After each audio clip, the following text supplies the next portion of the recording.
Bismillahirrahmanirrahim. Assalamualaikum warahmatullahi wabarakatuh. Alhamdulillah.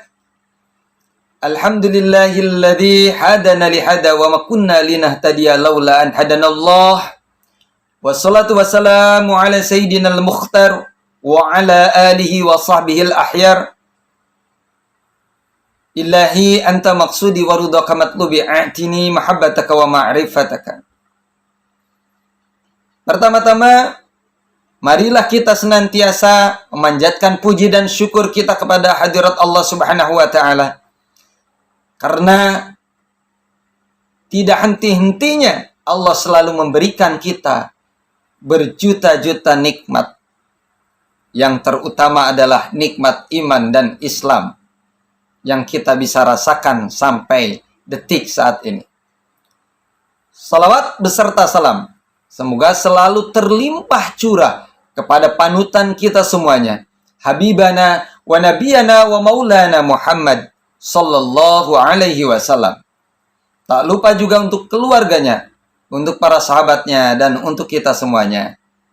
Mudah-mudahan kita semuanya diakui sebagai umatnya dan mendapatkan syafaatul ujma di yaumil akhir. Amin ya Allah ya Rabbal alamin. Siswa-siswi SMA Negeri 1 Purwakarta yang Bapak banggakan, tidak terasa kita sudah memasuki bulan Ramadan di hari ke-17. Mudah-mudahan Allah selalu memberikan kita kekuatan untuk senantiasa bisa menjalankan segala rutinitas dan aktivitas amal ibadah kita, ketaatan kita kepada Allah Subhanahu wa taala. Sehingga kita menjadi orang-orang yang menang di bulan Ramadan ini. Di hari ke-17 ini ada yang menarik yang harus kita bahas.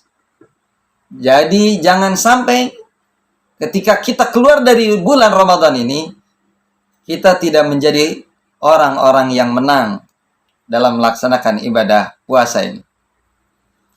Nah, sebagaimana Allah berfirman, "Ya ayyuhalladzina amanu, kutiba alaikumusyamu kama kutiba alal ladzina min qablikum la'allakum tattaqun."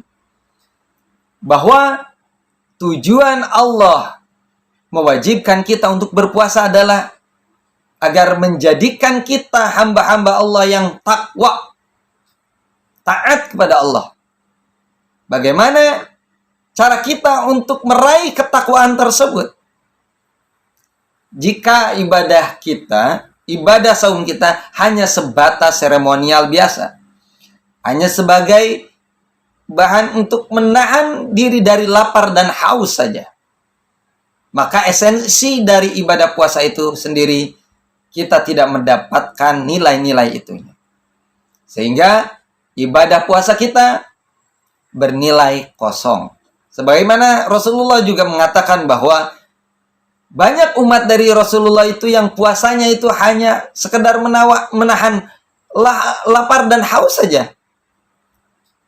Tetapi sisi dari esensi puasanya mereka lupa dan tidak mendapatkan makna dari saum itu sendiri.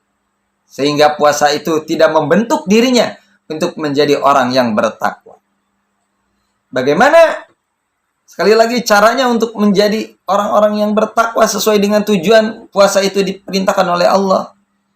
Maka hendaknya kita mulai dari hal yang kecil dulu. Kita maknai dulu apa itu saum, apa itu puasa. Nah, di sini ada dua istilah yang Allah gunakan. Ya, ada dua istilah yang Allah gunakan untuk menyebutkan kata puasa. Yang pertama di dalam bahasa Arab itu Allah sebutkan dengan kata saum. Saum disebutkan di dalam Al-Quran hanya satu kali. Di surat Maryam ayat 26.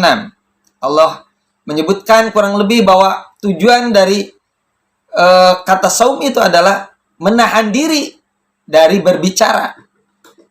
Sedangkan kata siam, ya, ada saum, ada siam. Siam disebutkan sebanyak 8 kali di dalam Al-Quran, termasuk dalam surat Al-Baqarah ayat 184 dan 187 sampai 187 itu disebutkan kata siam. Nah, jadi siam yang dimaksud di sini adalah kata siam itu bermakna menjelaskan tentang puasa sesuai dengan syariat dan ketentuan-ketentuan ya sesuai dengan aturan Islam. Jadi secara etimologi, secara bahasa bahwa saum itu menahan diri tapi secara umum bisa menahan diri dari hal-hal yang tidak diridhoi Allah, bisa menahan pandangan, bisa menahan diri dari hal-hal yang tidak diridhoi oleh Allah, bisa menahan lisan kita dari kata-kata yang kasar, bisa menahan telinga kita dari mendengarkan hal-hal yang tidak diridhoi oleh Allah. Ya, menahan tangan ini untuk berbuat hal-hal yang tidak diridhoi Allah atau tidak disukai Allah. Dan banyak lagi. Ya, menahan diri dari segala perbuatan maksiat itu juga termasuk. Jadi, sedangkan kata siam itu lebih spesifik untuk puasa dengan aturan Islam, yaitu menahan diri dari lapar dan haus dan hal-hal yang membatalkan ibadah puasa. Makanya lebih banyak digunakan kata siam untuk menjelaskan ibadah yang tujuannya untuk ibadah puasa di bulan Ramadan. Jadi digunakan kata siam. Nah, sedangkan kata saum itu bermakna luas, menahan diri secara luas. Jadi maknanya bukan hanya menahan diri dari lapar dan haus saja, tapi maknanya luas.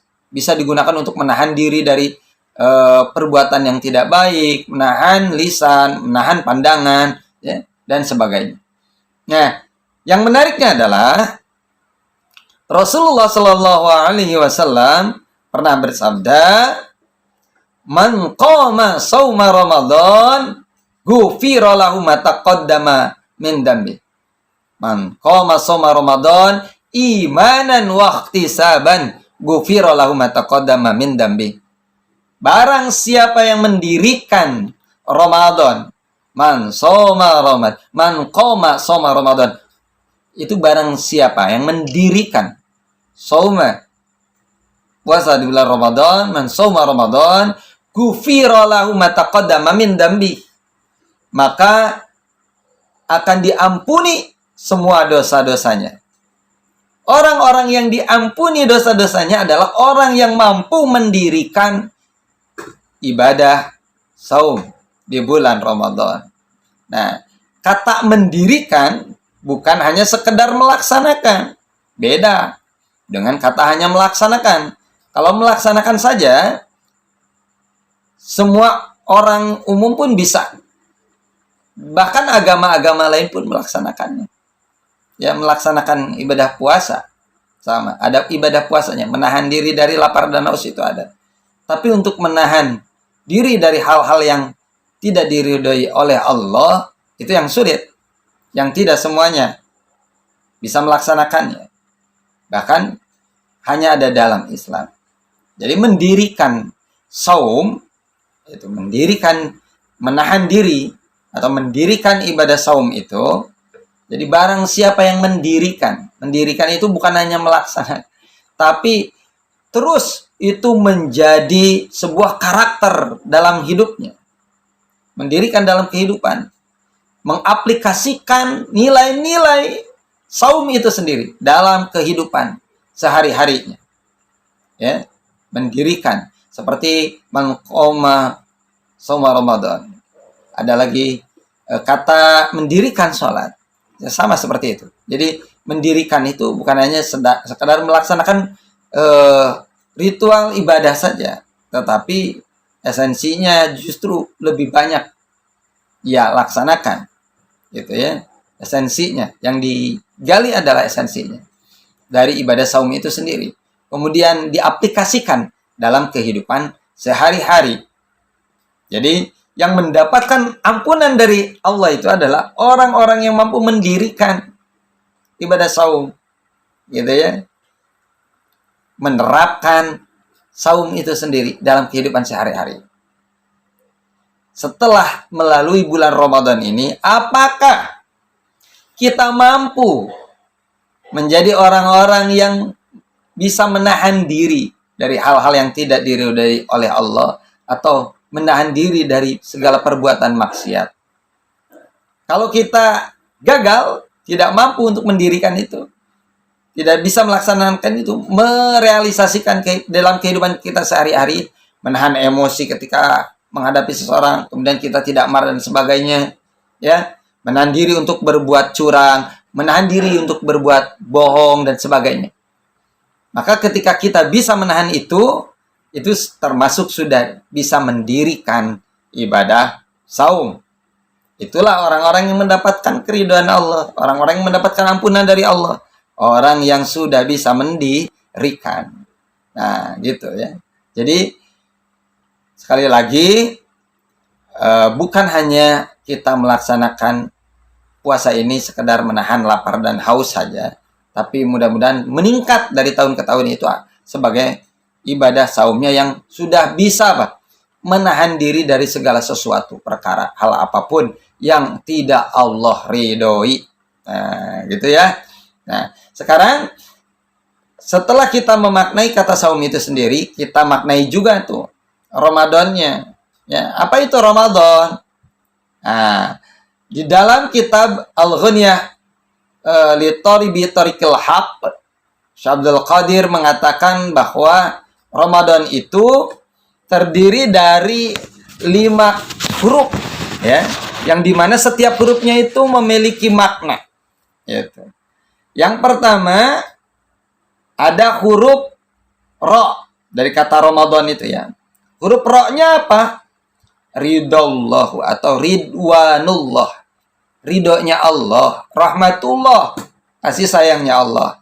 Jadi di bulan Ramadan ini Allah meridhoi semua umat Rasulullah Sallallahu Alaihi Wasallam dalam ketaatan. Allah merahmati umat Rasulullah Sallallahu Alaihi Wasallam untuk senantiasa dekat dalam ketaatan. Sehingga apa? Timbul dorongan dalam diri manusia itu, timbul dorongan dalam seorang diri hamba itu untuk condong kepada ketaatan. Begitu. Jadi karena ada rahmat Allah itu, pertolongan Allah, ya, untuk berbuat taat.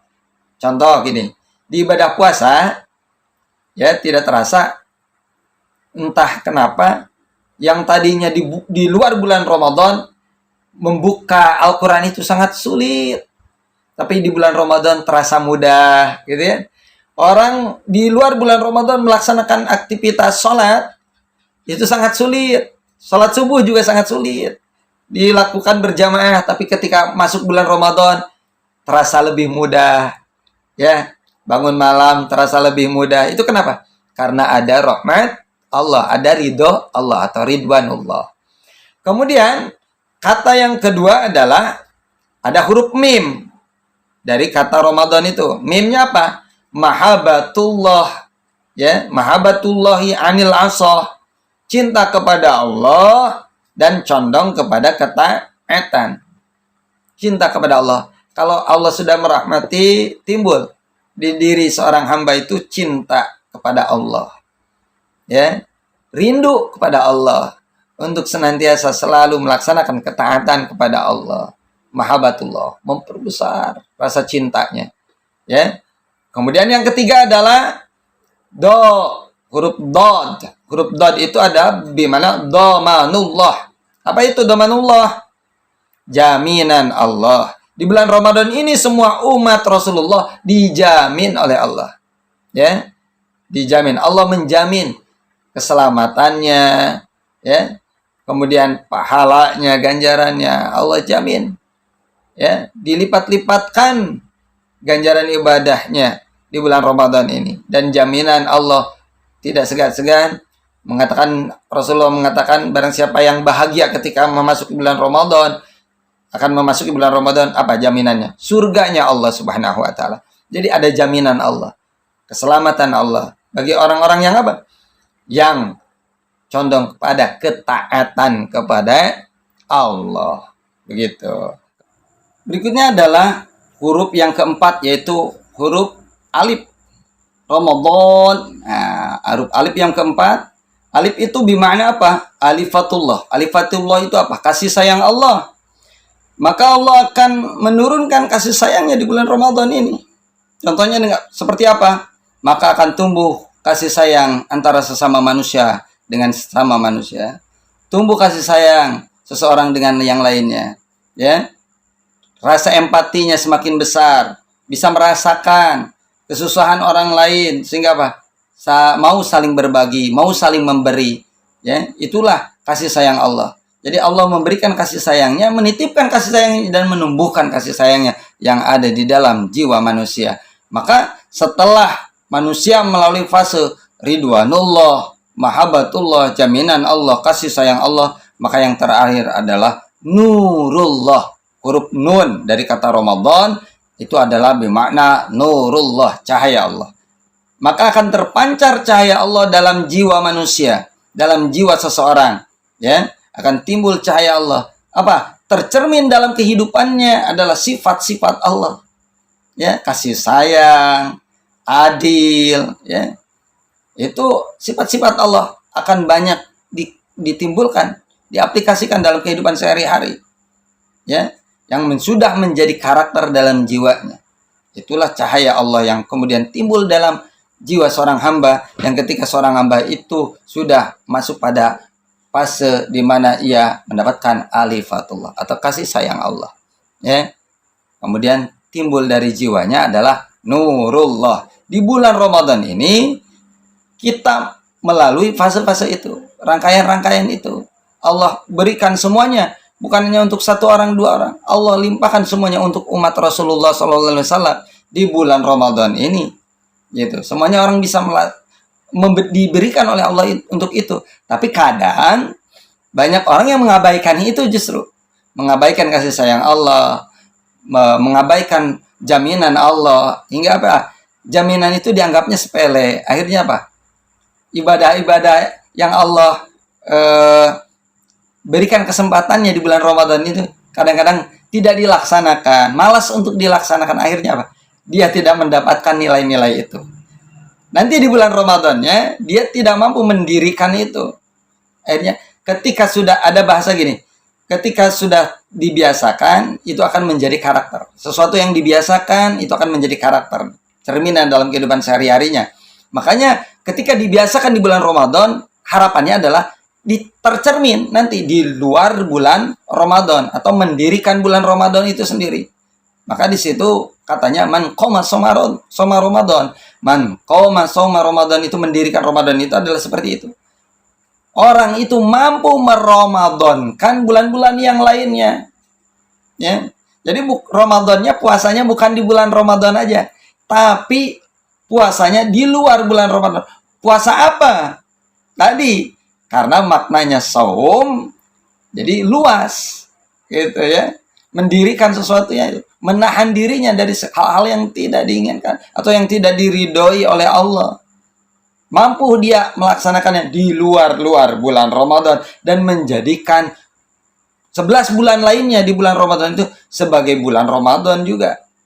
Bukan menjadikan bulan, tapi fasenya sama seperti bulan Ramadan.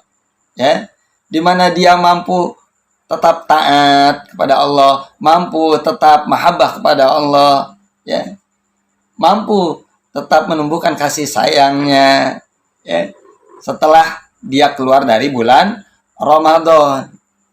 Itulah orang-orang yang mencapai tujuan la'allakum tattaqun, atau menjadi orang-orang yang bertakwa, ya. Tapi kalau puasanya tadi hanya sebagai seremonial biasa, menahan lapar dan haus saja, sangat disayangkan sekali, ya.